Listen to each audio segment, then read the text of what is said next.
See, this happens all the time. I'm live before I realize. Anyway, hi everyone, how are you? Good morning in Sydney, good evening in the States. And we've got a whole lot of countries this time around with 233 registrations, 235. I think over 20 countries we've got today. We've got Brazil, we've got the Philippines, obviously US, UK. Carmen in the UK. Hello, Carmen. Hope you're with us. Andrew's got a 2-year-old who's keen to listen in. Well, it is 18 rated, but I doubt whether he would get what we say. Leon is signing in from Oatley in Sydney. Welcome, everyone. This is our 7th webinar. Today is a big one. It's not just because of the number of attendees, but also because it's an important topic. Let me see if I can go to camera here. Yes, there we are, against the green screen. So we can do all sorts of fun stuff afterwards with the recording. So a big one, I said, not just because of the numbers, but Loglines is a critical aspect of the screenwriting trade. And I really believe that you need to master it if you want to be able to not just develop worthy concepts and write great scripts, but also to communicate it once you're ready to pitch. Let's see if you're all hearing me clearly. We've got Katie from New York, usually from Sydney. Hello, Katie. I think it's afternoon there, isn't it? About 4 o'clock or so. We've got Steve in Adelaide. We've got Dev in Canada. We've got Brisbane. Fantastic. So back to today. Before I get into the fine detail about Loglines, I promised you a cool story about last webinar. Last webinar was about presentations, remember. I taught you how to deliver great pitches, how to prepare, deliver, and follow up on great pitches. Now, I also wrote an ebook, and those who pre-ordered it got the VIP version of the webinar and the ebook. Now, before I finished the ebook, I had it proofread by my girlfriend. And it just so happens that she had a job interview coming up. And she read the ebook 2 days before the job interview, and she told me that there were quite a few things that she'd never realized, never thought about during a presentation. And she applied them. You know, she went to the location beforehand. She imagined already working with these people, and guess what? She was invited to a second interview. She had that second interview on last Tuesday, and on Thursday she heard that she was the preferred candidate, subject to references, which means she's probably going to get the job, which is nice because it's a $20,000 increase in her salary. So there's what this pitching seminar, webinar can do for you. If you missed out, don't worry, because I've always got my offers here. Where are we? The pitching. Here we go. Presenting for Freak Success. I'm going to show this as an offer where you can buy the premium webinar and the ebook for only $9. Normally it's US dollars 29, and during this webinar you'll be able to get it for only $9. So, and yeah, it works. It has been proven. We've also got Dave on the call today. Dave is looking at your questions. Now, to make Dave's life a bit easier, can you please mark your questions as such? Because you can, in the chat, you can mark your chat lines as questions. In the meantime, we've got Tom logged in. We've got Marcus, Ben on the Gold Coast. Okay, yeah. Marcus has trouble seeing or hearing me, which means, yeah, you need to push that reconnect button at the bottom of your screen. If ever during the webinar there are technical difficulties, just go for the reconnect button and don't fret, because everything's recorded and you will be able to watch it afterwards. It will be a YouTube recording, and then if you want the real deal, you pay $9 and you can get the premium recording in high resolution, including the ebook and the checklist. Now, the checklist is also a bonus for this call, so you'll get the link at the end of this call. There's a few more little news items. We're on iTunes now, so if you're more an auditory person, you will be able to listen to the webinar as soon as I've posted it to iTunes. The previous 6 webinars are there now, and so you can listen to them in the car if you wish.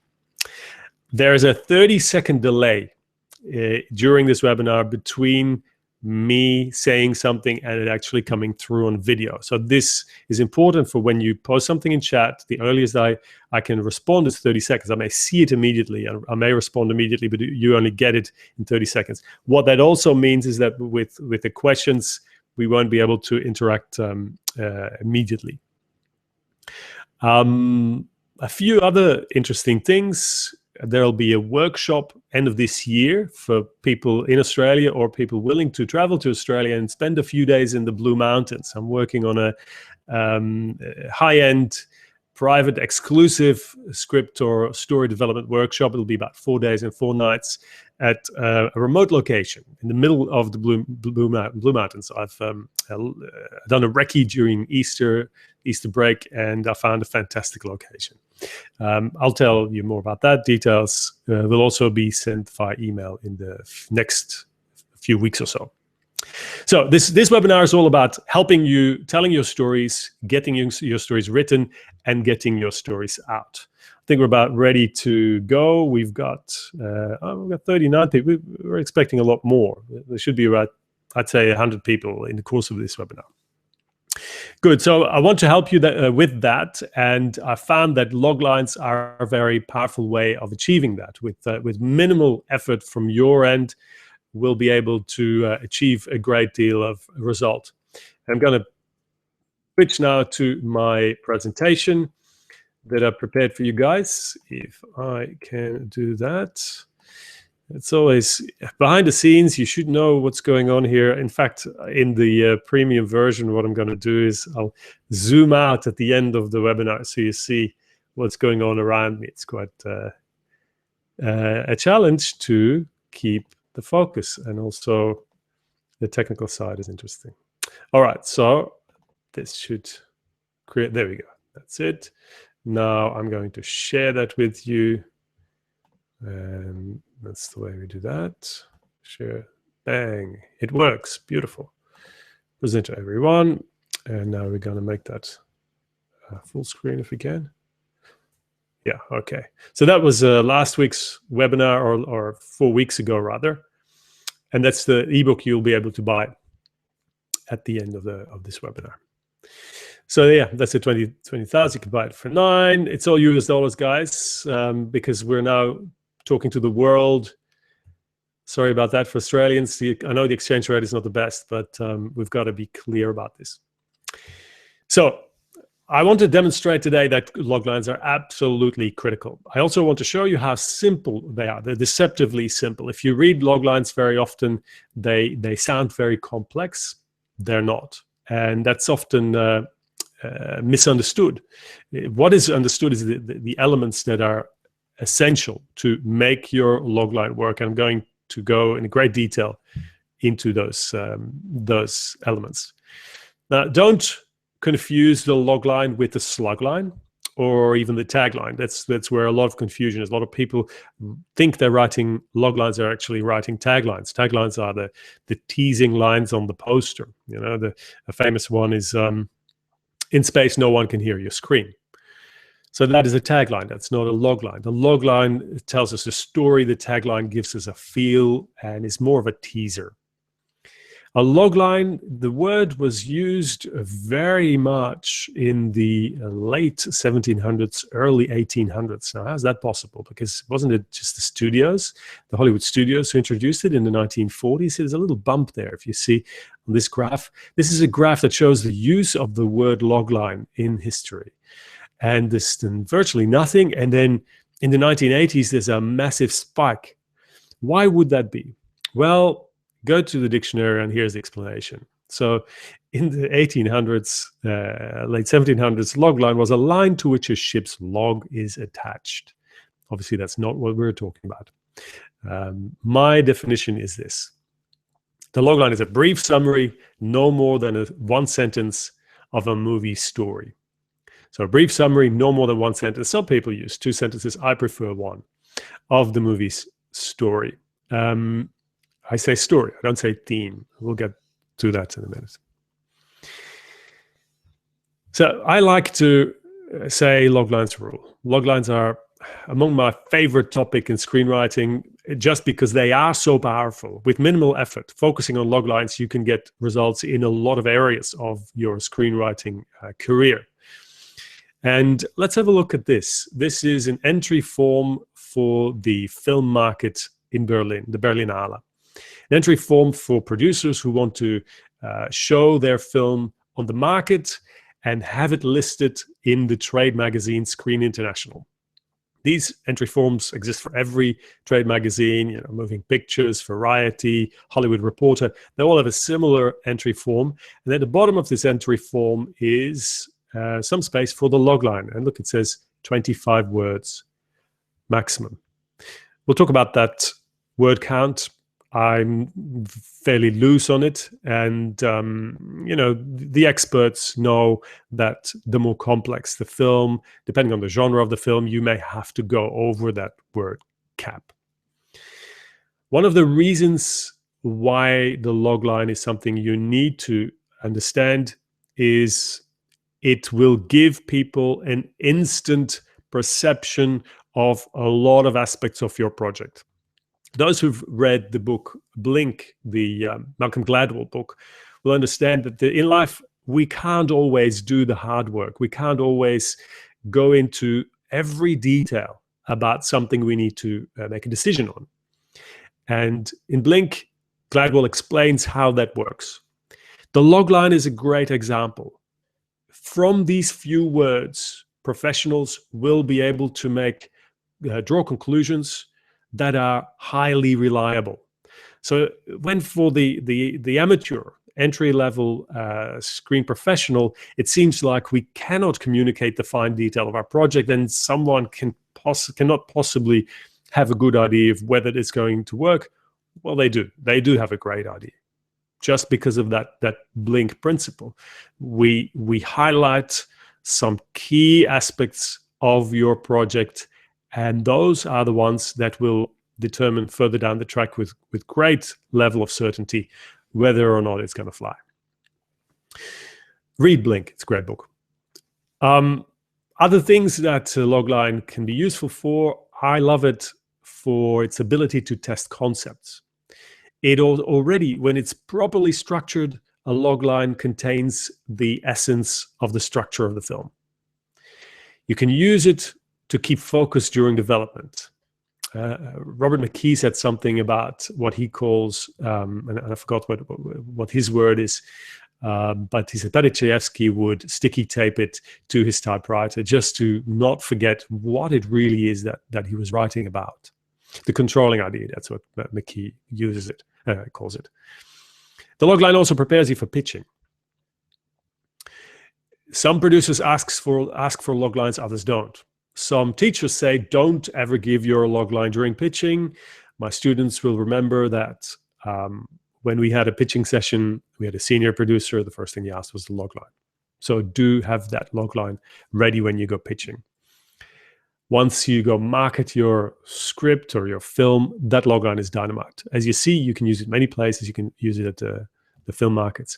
And I love it to triangulate movies. I love that word triangulating. I use it in various contexts. I use it when we talk about tone, and I use it here, and I'll visualize to you what I mean by that, how a logline can triangulate a movie's story. I promised you the formula. We'll talk about that. And the formula starts with the 3 elements to triangulate it. Do you remember our session about active characters? Those who've done the webinar about active characters will remember we spoke about 3 elements. We spoke about events, we spoke about character, and actions. We're going to use these 3 again in the logline because I find that these are the 3 that will ultimately be the core of your logline, and they will determine whether your story has the proper foundation. So event, character, and action. Now, how are we going to use those? I said we're going to triangulate, so we'll put them in a triangle. So we've got the character at the top, event bottom left, action bottom right. Now, if you wish, you can see a certain order in there. If you logically think about a story, an event happens to a character. So the event hits the character. And in the bigger picture of the story, that's the inciting incident or the call to adventure that hits the character. And that's where the story starts. That's the catalyst. And then as a result, the character will act within the bigger picture of the story. Again, that action is what will drive the second act. Now, if you wish, you can add a third arrow here, but you don't have to. For the logline, we don't need it because the third arrow really kickstarts the second act, because the actions of the character will then lead to events in their turn. This is not a formula. This is just an interesting graphic. So I was going to give you the formula. Now here it is. This is the formula for building a basic structure logline. And I'm going to really insist you use this formula. What comes out of it is not always a marketable logline. It's not polished. It will sound clunky, but it is what you need to start working. If you don't do this, the risk is huge that you will start with something that doesn't have that foundation. So how does it work? When an event happens, the character must do the action. That is the logline in the simplest form. When a major event happens, the main character must take some serious action. Okay, so that's a little bit more legible. When a major event happens, the main character must take some serious action. This is the basic structure.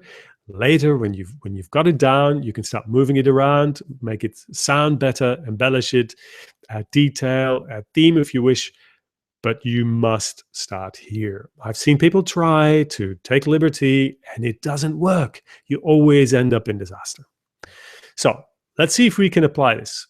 In my one-day logline class, I spent about half an hour on Jaws and show how you can go from this basic structure to something that works, something that is selling within 25 words. And I'm going to brush over it. We don't have all the time today, but I'll give you an idea.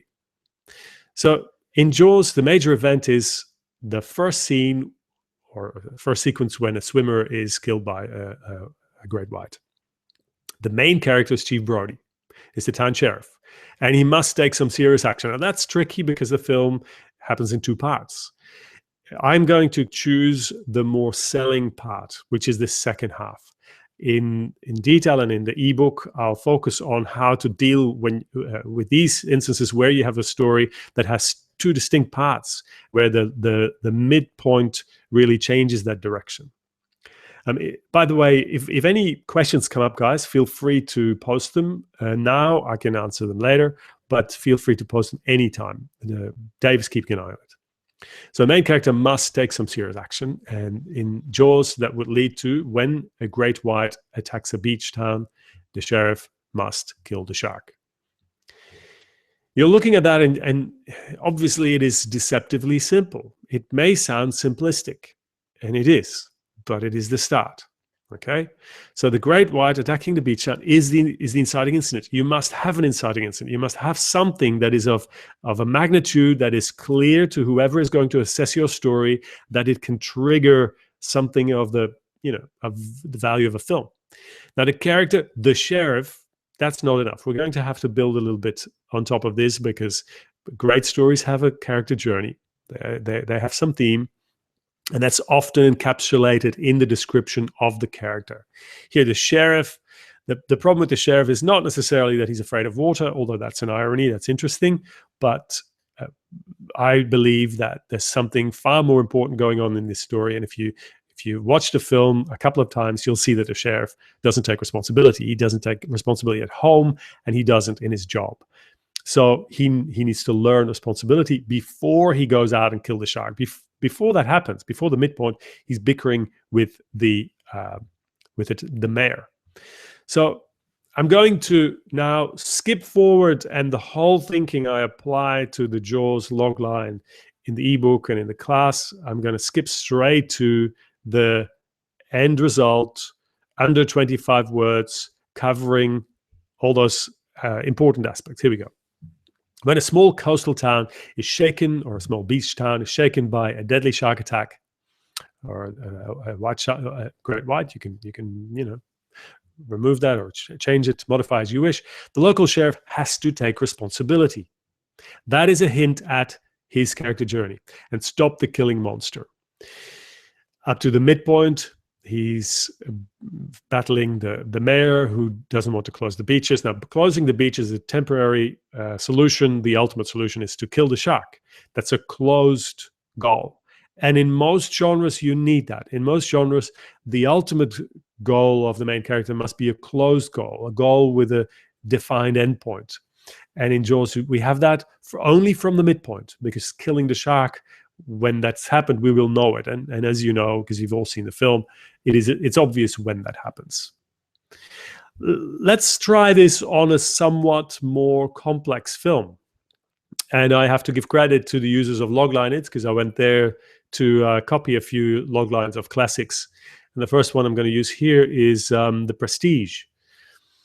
Now, this is more complex because it's got two characters, and I wouldn't recommend you do that. But I just want to show that you can use the same structure and still have a decent result. When a magic trick turns fatal on one of their wives, two magic friends turn rivals and must, there's a double must, sorry about that, create the ultimate stage illusion. It's not an ideal logline, and I can say a lot of things about it that would hint at a story that has issues, and we can debate that. I think The Prestige was a wonderful film, but it didn't do the business that Nolan had expected or hoped.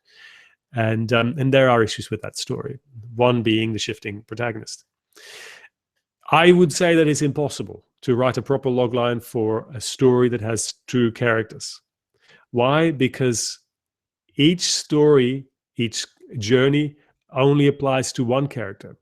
So if you're writing a logline for a film with two protagonists, you're effectively interweaving two loglines into one. And that's hellishly difficult. I'd say it's impossible. But still, from a structural perspective, you can see that this gives you a clear idea of what The Prestige is about. Has issues, but it's getting there. The word count. People say 25 words or less. Now, that's because sometimes people ask you to do it in 25 words or less. And that's why you need to be able to do it. It's academic. It's just a convention. I don't think that 25 words is necessarily better. I've had a number of conversations with Paul on Logline at PDG. He may be on this call. Paul, if you're here, send us a message. I saw that you registered. By the way, Paul is way better versed in the art of loglining than I am, and so are a number of people on Logline it. So if you really want to go into the rocket science of writing loglines, go to the website logline.it, and you can post your logline there and get feedback from very experienced reviewers. We've got over, I think, 16,000 reviews there for over 3,000 loglines. So that's the website, logline.it. Well, let's see if we can apply our logline to a film that you've all seen or you know about. So we're going to use the formula, and you are going to logline it now, and I want to see the results in the chat, okay? So I'm going to show you, I'm going to play a clip. From that clip, you should be able to refresh your memory about the film, and then you've got about 2 minutes. Clip it's a long trailer. It's the original trailer for Rocky. I want you to use the formula, okay? So remember, the formula was, when a major event happens, the main character must do the major action, or the significant action, the serious action. So that's the formula. And we're going to apply it to Rocky, and I'm going to play the video, and then so you got some time to post your version of the logline of Rocky into the chat. Okay.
And we're back.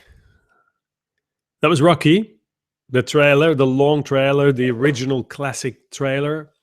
And it's up to you guys now to turn that into a logline. I see a few. When a washed-up boxer gets a shot at the championship, he must train his ass off to earn the world's respect. That's Paul. Katie says, when a once-in-a-lifetime opportunity arises, small-time boxer Rocky must fight to prove he can go the distance. Kathleen says, when a disgraced boxer returns to the sport, he must prove his integrity and win. Good. They're all good log lines. And you're up. You know what, guys? You're sticking to the formula. It's a great start. Simon says, when a cowardly two-bit slugger gets one chance at the heavyweight boxing title, he must summon all his courage to give it everything he's got. Good. Ernesto, a young man who thinks he's a failure in life, puts it all on the line to be the success he wants to be. And finally, I'll read Tom's. When a famous boxer puts out a call for anyone to fight him on national TV, a broke street hustler desperate for money is forced to jump into the ring. Good. Now, Tom, you spend a lot of word real estate to, it's Apollo Creed, isn't it? The famous boxer putting out the call for anyone to fight him. And then the broke street hustler, desperate for money, is forced to jump into the ring. And then you're focusing a lot on the money side of it, where most of the other people have hinted at Rocky's self-esteem issues. And I've got a version here that I liked. And again, credit to you guys, because this is not my log line.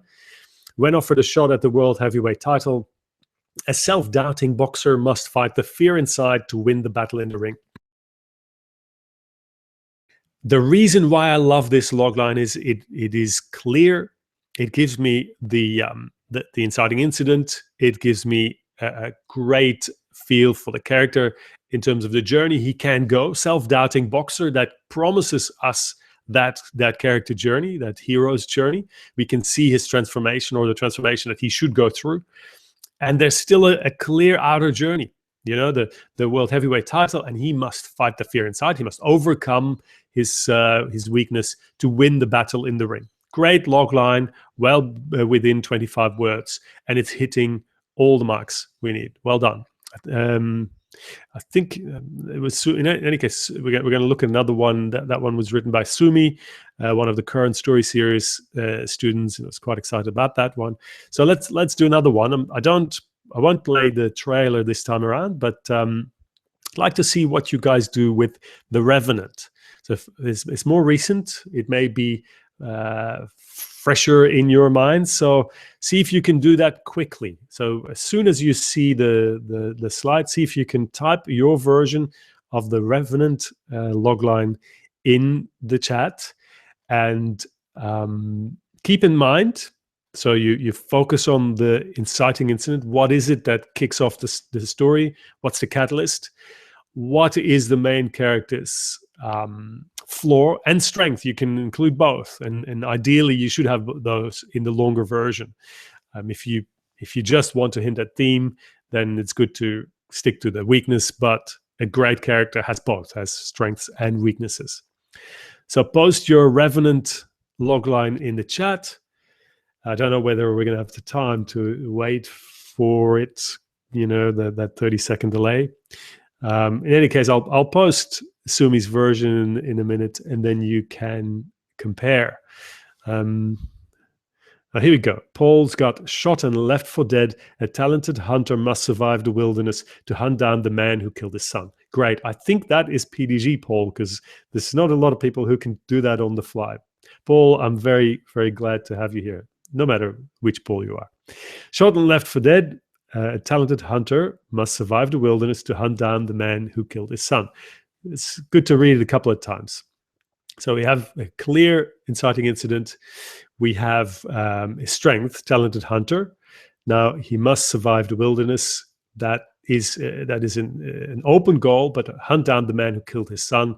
That closes it, and we can imagine that it won't end well for that guy.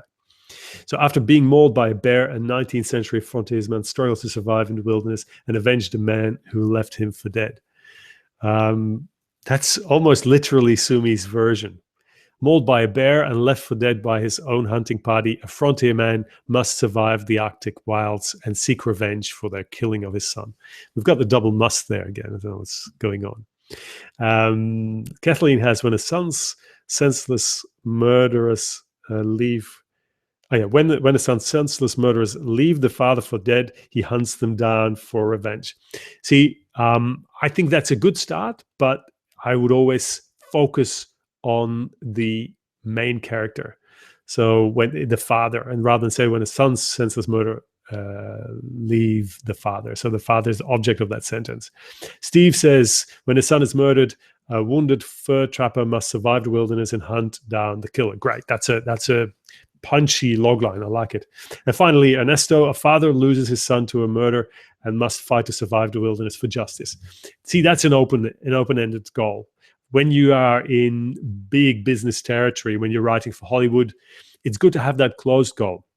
Remember how Joel started with an open-ended goal, the battle against the mayor, but ultimately it ends with killing the shark. So that's something to keep in mind. Okay, so we've had a shot at writing some loglines. You did very well, guys. I think some of you have already gained some experience on logline.it. Let's look at what is the problem with loglines. Why am I spending this webinar on this while you have multiple places you can go on the web, on the internet, to find loglines? I'm not quite happy with those, and I'll explain why. Here's one. Rebels set out on a mission to steal the plans for the Death Star.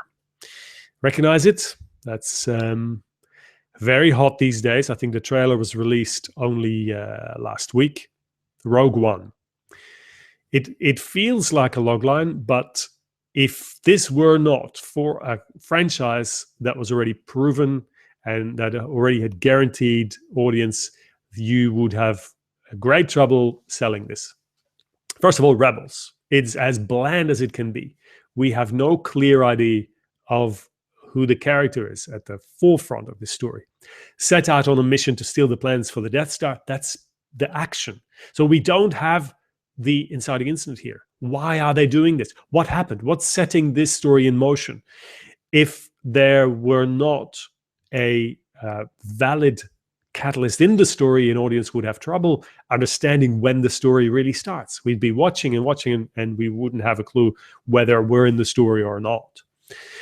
So there's a problem with that. And interestingly, over the past week, I saw this posted on Instagram. Screencraft is a good place to follow on Instagram. You can follow me as well. I'm Ozzywood, OZZYWOOD.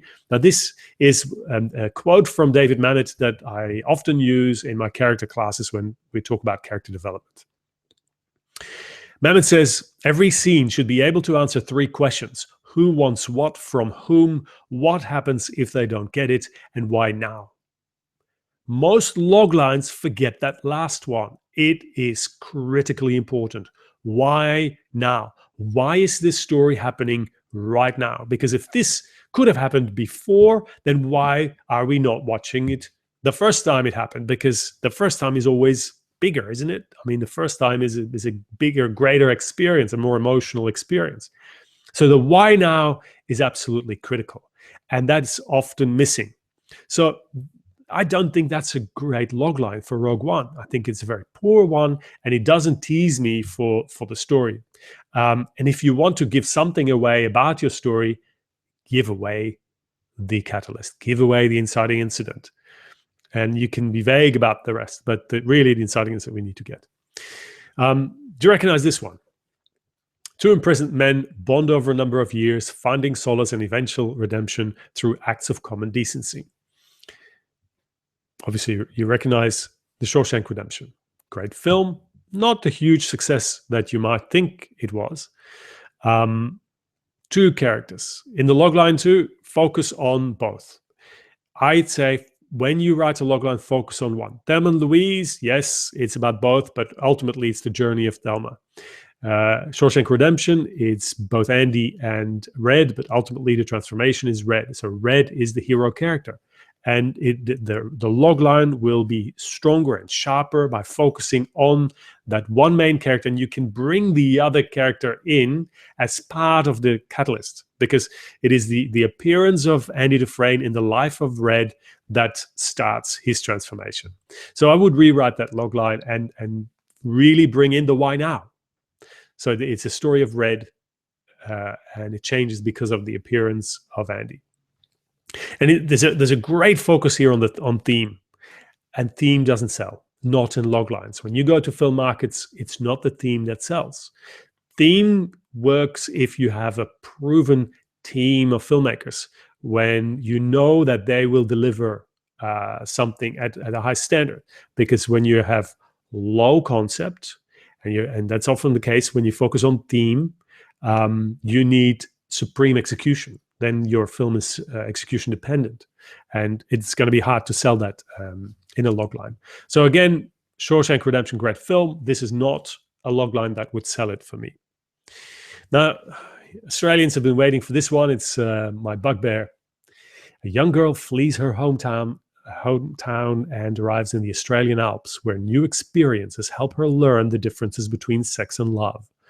This is the IMDb logline, or whatever, for Somersault.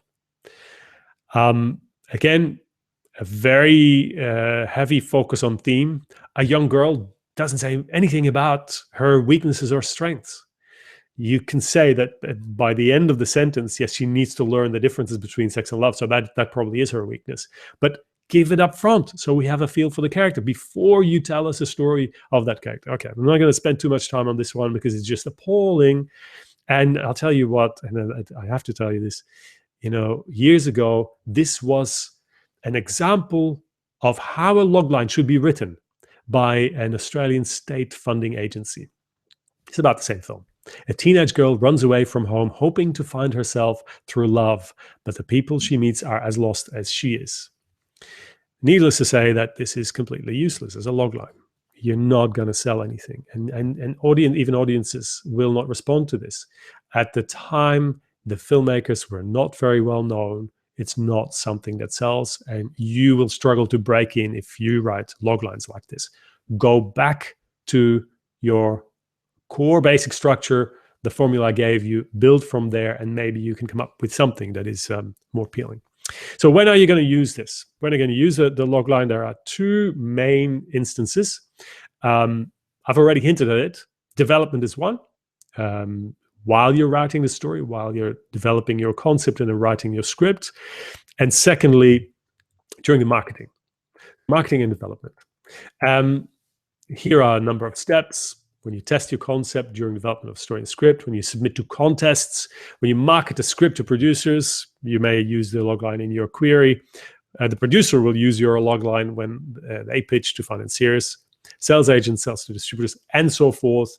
And then obviously at the 10th case, when you step into the elevator with a powerful person, you can use your logline or your 30-second pitch. So yes, the logline is super powerful, and you got to do everything you can to build one that sells. Let's do another logline review. It's we're now at 20 minutes from the hour, so let's move forward somewhat faster. This is Loglines, by the way, guys. If you haven't been there yet, logline.it. That's the homepage today. We now have 3,307 loglines, and as I said, over 16,000 reviews and over 2,000 members. Now, interestingly, if we go back to the early loglines, look at this, posted on April 9, 2012. That's exactly 4 years ago to the day. So yeah, happy anniversary, logline.it. So let's see what's on today's homepage of logline.it. In fact, it was 12 hours ago, so I prepared this a few hours ago. Let's look at that first one here. Stranded in the middle of Peru, a travel writer and archaeologist find themselves caught in a race against a familiar foe for an enchanted artifact, and maybe even falling for each other along the way. Stranded in the middle of Peru, clear inciting incident.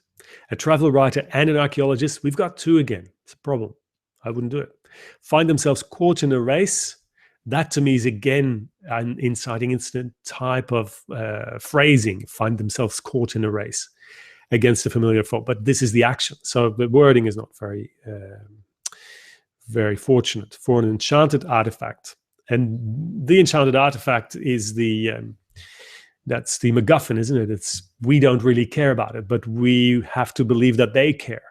It is not a strong concept. It's a fairly good logline. If this would be focusing on one of the two characters and we would not know what the character aspects are, strength and weakness, we would get a better feel for it. So there's a lot of work to be done on this one. There's a hint at a love story. That's great when the outer journey, the objective outer journey doesn't really appeal to a wide audience. You can throw in a love story, and often people latch onto that more easily. Here's the second one. After receiving his late mother's camera from his older brother, a depressed young farmer wants to raise enough to leave the farm by entering his photos into a contest. But when his older brother dies unexpectedly, his grandfather uses his ailing health and wealth to try to convince him into carrying the legacy forward. It's a very long, heavy logline. It's cut into parts. I feel that the death of the older brother might be the midpoint. But then it feels like the grandfather takes over. It's the grandfather who uses his ailing health and wealth to try and convince him. So yeah, it's a bit muddy for me. So and also the inciting incident, I need to understand that that's going to be a big event when the young farmer receives the camera. We see he's depressed, so there's a potential hero's journey, and he wants to raise enough to leave the farm. Why does he want to leave the farm? It's an open-ended goal.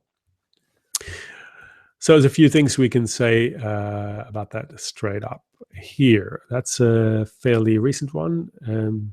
That's not Ernesto, is it? Is that yours? It's a classic. Greek muse comes to Earth to help struggling artist and retired musician open a roller disco. Xanadu. I haven't seen the film, must admit, despite the Australian angle.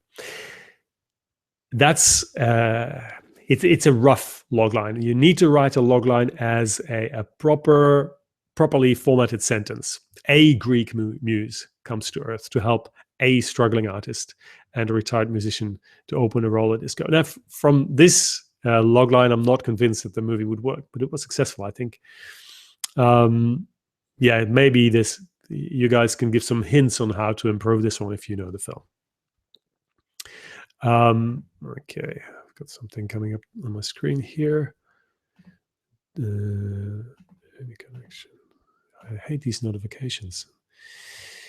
Good. So yeah, this is definitely under 25 words, but it doesn't give me the clarity, and it also doesn't tell me really who is in control. Loglines and theme. I hinted at it. We're going to give you another example of a trailer. I've got a trailer ready to go, and I want you to see if you can write the logline for Inception and see if you can find the theme there. The theme is usually it's got to do with the character's flaw and the character's transformation. So if you've seen Inception, see if you can build the logline. It's not an easy one, but again, if you focus on what I taught you earlier in this webinar, you should be able to do it. Yes, Inception. And here we go.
And we're back. Got to put my right headphones in, double set. This Mac pointed out a few months ago. Good. How did you go, guys? It's not an easy one, is it? Alex says, when the private investigator enters his subject's dreams, he must fight to remain sane before his world crashes with him in it. You probably haven't seen it because he's not a private investigator. He's a dream security expert, as they say. And fight to remain sane is an open-ended goal. So we're looking for a goal that has a clearly defined endpoint, to use the words of Michael Haig. Ernesto says, a man that knows what's going on inside us faces himself trying to save the world and his life. Well, kind of. Russell says, to return to his children, an emotionally confused man must incept an idea in the mind of his target. That's getting close. Ridwan says, when a man who steals intellectual property by inhabiting people's dreams is discovered, he needs to go into a dream of his own dreams to regain his sanity. It's a difficult one, but it is possible. And because the film is complex, it helps to have the film fresh in mind. So my version of this, that's thanks to Rory, who was one of the students and also volunteers in the story department. He set me on the way to this one. When offered the chance to see his children again, an outlawed and guilt-ridden dream security expert must plant an idea inside the dream of a dying tycoon. Okay, so let's read it again. When offered the chance to see his children again, that's the inciting incident. It's the Japanese businessman Saito comes to him with that offer. That's the inciting incident. The main character is an outlawed and guilt-ridden dream security expert, guilt-ridden over the death of his wife. You could say, if you could go a little bit broader and make it more wordy by saying he must overcome the guilt over the death of his wife before he can plant an idea inside the dream of a dying tycoon. But that really is the structure of Inception. Looking at the other versions that come in, a dream walker must perform a high-risk infiltration despite being chased by the shadow of his dead wife. Yeah, Stephen, you hint at that in A Journey. Good. So bring all that together, guys, and you got a pretty good log line there. So congrats. You've stood the fire test here. You've done your log lining, and these are not easy. Inception is not an easy one, but you can call yourself a pro log liner. And that concludes the lecture part of it. Questions in a minute. Before we finish, I want to tell you where to find previous webinars. It's our little shop of webinars. You can see there the log lines. This particular webinar will be there in a premium version, high resolution with the arms cut out as much as possible. And it'll also include the ebook in a few weeks. I will complete that right after this webinar. And you find it by going to tsd.im/webinars. tsd.im/webinars. Not $80 as you can find on other websites where I've trialed a few other webinars before I did this, and this is what these things were advertised for, and you heard appalling sound quality, and I didn't think it was very good quality. Normally, my webinars are $39, but you can get them for $9, including the ebook for the next 2 weeks until the ebook is ready. The pre-order is this cost. After that, it will go up again. Here's the logline checklist, and we may have skipped a few things here, but these are usually the things that are covered elsewhere. Stakes. Obviously, you need to make sure that the stakes of your story are high, and if that's not clear from the why now, from the inciting incident, then you need to make that more explicit. So there's a full list of 20 tests that you need to do on your logline before you can send it out. And that checklist you will get, if you don't already have it, you'll get with the replay of this. I'll send it in my email to you guys. Upcoming webinars. Before I forget, that's right, I also had the synopsis webinar, because obviously once you get your log lines under control, the next step up is the synopsis. If you missed that webinar, you can also catch up. And I've got a offer here that is not advertised anywhere on the web. So that's the synopsis webinar that you just saw appear in the margin. Upcoming webinars. The next one is in 2 weeks' time. I wanted to do something about meaningful stories because we see so many superhero movies these days coming out of Hollywood. And it's a bit disheartening for those who want to tell stories that they really care about. And I saw this morning advertised on Facebook the new film with Steve Lamarquand, one of my favorite actors. He played in 2 of my short films. He's in a film called Broke, and it's a film about addiction. Can you make films like that and still break even? I'll try and do a few interviews. I'm going to talk to some people in our industry and see what their experience is. A few weeks ago, I spoke with an Australian producer who has a really good track record in bringing meaningful stories to the screen. I'm hoping to get him on the webinar. So see if you can be there in 2 weeks' time. Then the next upcoming webinar, 7 May, Moving and Moving On, Hero's Journey Thresholds. I'll talk about dramatic and thematic subtext on the 4th of June. 18th June, Script Perfection, one of my favorites. And on the 2nd of July, I will talk about the hero's journey in storytelling and life. All right, we've made it to the questions. And this is where I need the help from Dave. Let's have a look at the question. That's actually quite interesting how they, on my board, they're nicely listed with Lois on top. Do you have an idea of the dates for the workshop? Oh, yep, that's for later. That's not related to this one. I will, but I do. Yeah, it's in exactly 6 months. No, I'm wrong. I forgot to tell you something else. We're organizing a pitch fest. We're organizing an Australian pitch fest, and that will happen in exactly 6 months from now, in the weekend of 8 and 9 October, and that will be at the Australian Book Expo. Details about that, I'll email you. So Pitch Fest 8 and 9 October, and 2 weeks later is when we'll have that VIP workshop. Russell asks how the Rocket Book is working out. This is the Rocket Book. Loving it. Very easy. You just photograph it with your iPhone and it goes automatically into the cloud to the place where you want it. That's a Rocket Book. Check my Facebook feed if you want to know what this is all about. Marcus, should loglines for comedies read funny, make you laugh? Yes. Yes, there should be irony in the story, in the concept of a comedic film. You don't need to laugh out loud because that's virtually impossible, because you would almost have to build a joke in the logline itself. But we need to see the comedic potential. We need to see the irony and the tension between what the character is about and what the character needs to achieve. I'm sure that if you do the logline for Liar, Liar, you can see the comedic potential there when you hear a lawyer is not allowed to lie. More questions.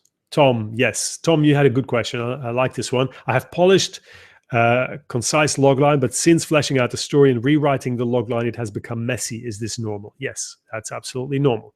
But the real issue often is, as you are developing your story, you're making your story more complex, and it feels as if you're dumbing it down in the logline, and that is absolutely normal. That always happens.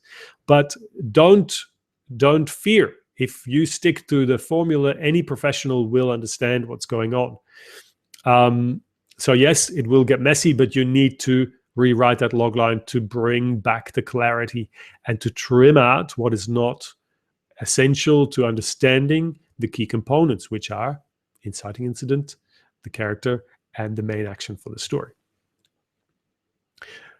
Ben asks, should key characters be named in the logline? No, only the main character. And do you suggest that a writer start with a logline first to test the story idea and then write a script, or the other way around? I've always written it after I've completed a final draft and ready to start pitching. What's your advice? And whatever works. If what you've been doing so far works for you, keep doing it. The experience of a lot of professional writers is that it helps to focus. It helps to test an idea early before venturing into a year of development. So yes, I would recommend you write a version of your logline early on, as Tom did, and then if necessary, you adjust it during development. But it's a chicken and egg situation, obviously. All right, I think that's all questions we've got. No, we've got a few more here. Russell says, I just bought the presentation one, but only see the checklist on the email. What happens next? I will send you the ebook. Need to look into that. Steve says, on websites like IMDb, I've seen TV shows listings that use this format of logline and others that don't. Should this format ideally be used for TV too? Difficult. Television is, it depends on what sort of TV. If it's a serial, it's going to be very difficult. If it's, I've got a blank now. If it's episodic, yes, you can do it. For each episode, you can write a logline. When you have a sitcom, it's difficult. Often you have multiple storylines, and the real power in television is about the characters, not so much about the plot. So for television, you would typically write a Bible.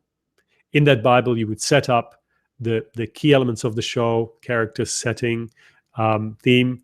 You would list your characters, and then you might do a season overview where for each episode you do something like a logline. And if your show is episodic, then yes, you would do a logline for each episode.